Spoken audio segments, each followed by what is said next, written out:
ನಿಮ್ಗೆ ಯಾವತ್ತಾದ್ರೂ ಅನ್ಸಿದ್ಯಾ ಜೀವನದಲ್ಲಿ ಸಕ್ಸಸ್ ಆಗಿರೋ ವ್ಯಕ್ತಿಗಳ ಹತ್ರ ಏನಾದ್ರೂ ಸ್ಪೆಷಲ್ ಪವರ್ ಇದೆಯಾ, ಇಲ್ಲ ಅವ್ರ ಬಳಿ ಏನಾದ್ರೂ ಸೀಕ್ರೆಟ್ ಫಾರ್ಮುಲಾ ಇದೆಯಾ, ಅದು ಅವರನ್ನ ಪ್ರತಿ ಸಾರ್ತಿ ಗೆಲ್ಲೋ ರೀತಿ ಮಾಡುತ್ತಾ?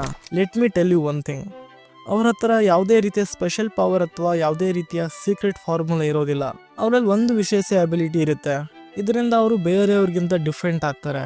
ಅದುವೇ ವಿನ್ನಿಂಗ್ ಮೈಂಡ್ ಸೆಟ್. ಪ್ರತಿ ಸಾರಿನೂ ಸಕ್ಸಸ್ ಬಗ್ಗೆನೇ ಯೋಚನೆ ಮಾಡೋರು, ಫೇಲ್ಯೂರ್ಸ್ಗೆ ಭಯ ಪಡದೇ ಇರೋರು, ಪ್ರಾಬ್ಲಮ್ಸ್ಗಳಿಗೆ ಸೊಲ್ಯೂಷನ್ ಹುಡ್ಕೊಳ್ಳೋರು ಜೀವನದಲ್ಲಿ ಏನಾದರೂ ಒಂದು ಸಾಧನೆ ಮಾಡೇ ಮಾಡ್ತಾರೆ. ನೀವು ಕೂಡ ಸಕ್ಸಸ್ ಮತ್ತು ಅನ್ಸ್ಟಾಪಬಲ್ ಆಗಬೇಕಂತ ಇದ್ದಿದ್ರೆ ಈ ವಿಡಿಯೋ ನಿಮ್ಮ ಲೈಫಲ್ಲಿ ಒಂದು ಬದಲಾವಣೆ ತರ್ಸೋಕ್ಕೆ ಹೆಲ್ಪ್ ಮಾಡುತ್ತೆ. ನಾನು ಕೆಲವೊಂದು ಪವರ್ಫುಲ್ ಟ್ರಿಕ್ಸ್ನ ಹೇಳ್ತೀನಿ. ಇದನ್ನು ನೀವು ಸ್ಟ್ರಿಕ್ಟಾಗಿ ಫಾಲೋ ಮಾಡಿದ್ರೆ ನಿಮ್ಮ ಲೈಫಲ್ಲಿ ನೀವು ಸಕ್ಸಸ್ ಆಗೇ ಆಗ್ತೀರಾ.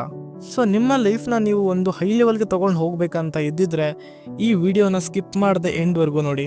ಮೊದಲಿಗೆ ಒಂದು ವಿಷಯ ತಿಳ್ಕೊಳ್ಳಿ, ಸಕ್ಸಸ್ ಆಗಬೇಕಂತ ಇರೋರು ಫೇಲ್ಯೂರ್ಸ್ನ ಯಾವಾಗಲೂ ಫೈನಲ್ ರಿಸಲ್ಟ್ ಅಂತ ಅಂದ್ಕೊಳ್ಳೋದೇ ಇಲ್ಲ. ಅವರಿಗೆ ಫೇಲ್ಯೂರ್ಸ್ ಫುಲ್ ಸ್ಟಾಪ್ ಅಂತ ಅನ್ಸೋದೇ ಇಲ್ಲ. ಎಕ್ಸಾಂಪಲ್ಗೆ ಮೈಕಲ್ ಜಾರ್ಡನ್ ಅವರು, ವಿಶ್ವದ ಶ್ರೇಷ್ಠ ಬಾಸ್ಕೆಟ್ಬಾಲ್ ಪ್ಲೇಯರ್. ಅವ್ರ ಚೈಲ್ಡ್ಹುಡ್ಡಲ್ಲಿ ಅವ್ರ ಸ್ಕೂಲ್ನಲ್ಲಿ ಅರೇಂಜ್ ಮಾಡಿಸಿರೋ ಬಾಸ್ಕೆಟ್ಬಾಲ್ ಕಾಂಪಿಟೇಷನ್ನಲ್ಲಿ ಅವ್ರನ್ನ ತಗೊಂಡಿರ್ಲಿಲ್ವಂತೆ.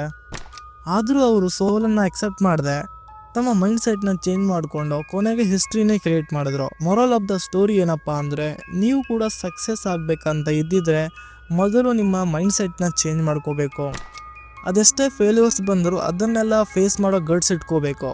ನಿಮಗೆಲ್ಲ ಇದು ನನ್ನಿಂದ ಆಗುತ್ತಾ, ಇದು ನನ್ನಿಂದ ಸಾಧ್ಯನಾ ಅಂತ ಅನ್ನಿಸ್ದಾಗೆಲ್ಲ ನೀವು ನಿಮ್ಮ ಮೈಂಡಲ್ಲಿ ಇದು ನನ್ನಿಂದ ಹಾಗೇ ಆಗುತ್ತೆ, ಇದನ್ನು ನಾನು ಮಾಡೇ ಮಾಡ್ತೀನಿ ಅನ್ನೋ ಕಾನ್ಫಿಡೆನ್ಸ್ನ ಬಿಲ್ಡ್ ಮಾಡ್ಕೋಬೇಕು. ಸೈನ್ಸ್ ಕೂಡ ಇದನ್ನೇ ಹೇಳುತ್ತೆ, ನೀವು ಪಾಸಿಟಿವ್ ಆಗಿ ಥಿಂಕ್ ಮಾಡಿದ್ರೆ ನಿಮ್ಮ ಲೈಫಲ್ಲಿ ಕೂಡ ಪಾಸಿಟಿವ್ ಆಗಿನೇ ನಡೆಯುತ್ತೆ. ಸೊ ವಿನ್ನಿಂಗ್ ಮೈಂಡ್ ಸೆಟ್ನ ಹೇಗಪ್ಪ ಸೆಟ್ ಮಾಡೋದು ಅಂದರೆ, ಫಸ್ಟ್ ಥಿಂಗ್, ನಿಮ್ಮ ಸುತ್ತಮುತ್ತ ಯಾವ ರೀತಿ ವಾತಾವರಣ ಇದೆ ಅನ್ನೋದು ನೋಡ್ಕೋಬೇಕು. ನಿಮ್ಮ ಫ್ರೆಂಡ್ ಸರ್ಕಲ್ ಯಾವ ರೀತಿ ಇದೆ ಅನ್ನೋದು ನೋಡ್ಕೋಬೇಕು.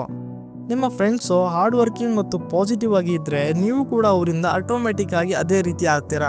ಅವರೇನಾದರೂ ಸರಿ ಇರಲಿಲ್ಲ ಅಂದರೆ ನೀವು ಕೂಡ ಅವರಿಂದ ಆಟೋಮೆಟಿಕ್ ಆಗಿ ಹಾಳಾಗ್ತೀರಾ. ಸೊ ಫಸ್ಟು ನಿಮ್ಮ ಫ್ರೆಂಡ್ ಸರ್ಕಲ್ನ ಸರಿ ಮಾಡ್ಕೊಳ್ಳಿ. ಸೆಕೆಂಡ್ ಥಿಂಗ್, ಫೇಲ್ಯೂರ್ಸ್ನಿಂದ ಲೆಸನ್ ಕಲಿಯೋದು. ಎಕ್ಸಾಂಪಲ್ಗೆ ಸ್ಟೀವ್ ಜಾಬ್ಸ್ ಅವ್ರನ್ನ ಅವ್ರದ್ದೇ ಕಂಪ್ನಿಯಾದ ಆ್ಯಪಲಿಂದಾನೇ ಅವ್ರನ್ನ ಹೊರ ಹಾಕಿದ್ರಂತೆ. ಆದರೂ ಕೂಡ ಅವರು ಸ್ಟ್ರಗಲಿಂದ ಮುಂದೆ ಬಂದರು. ಆಮೇಲೆ ಥಾಮಸ್ ಅಲ್ವಾ ಎಡಿಸನ್ ಅವರು ಅದೆಷ್ಟೋ ಸಾವಿರ ಬಾರಿ ಸೋತರೂ ಕೂಡ ನಾನು ಸೋತಿಲ್ಲ, ಸರಿ ಇಲ್ಲದ 10,000 ವಿಧಾನಗಳನ್ನು ಕಂಡುಕೊಂಡಿದ್ದೇನೆ ಅಂತ ಹೇಳಿದ್ರಂತೆ. ಸೊ ಇದೇ ರೀತಿಯ ಮೈಂಡ್ ಸೆಟ್ ಕೂಡ ನೀವು ಬಿಲ್ಡ್ ಮಾಡ್ಕೋಬೇಕು. ಪ್ರತಿ ಫೇಲ್ಯೂರ್ಸ್ ಒಂದು ಲೆಸನ್ ಹೇಳ್ಕೊಡುತ್ತೆ, ಪ್ರತಿ ಪ್ರಾಬ್ಲಮ್ ಒಂದು ಹೊಸ ಅವಕಾಶನ ಕೊಡುತ್ತೆ. ಸಕ್ಸಸ್ ಆಗಬೇಕಂತ ಇರೋರು ಸೋಲಿನಿಂದ ಹೊಸದನ್ನು ಕಲಿತು ಇನ್ನಷ್ಟು ಸ್ಟ್ರಾಂಗ್ ಆಗಿ ಕಂಬ್ಯಾಕ್ ಮಾಡ್ತಾರೆ.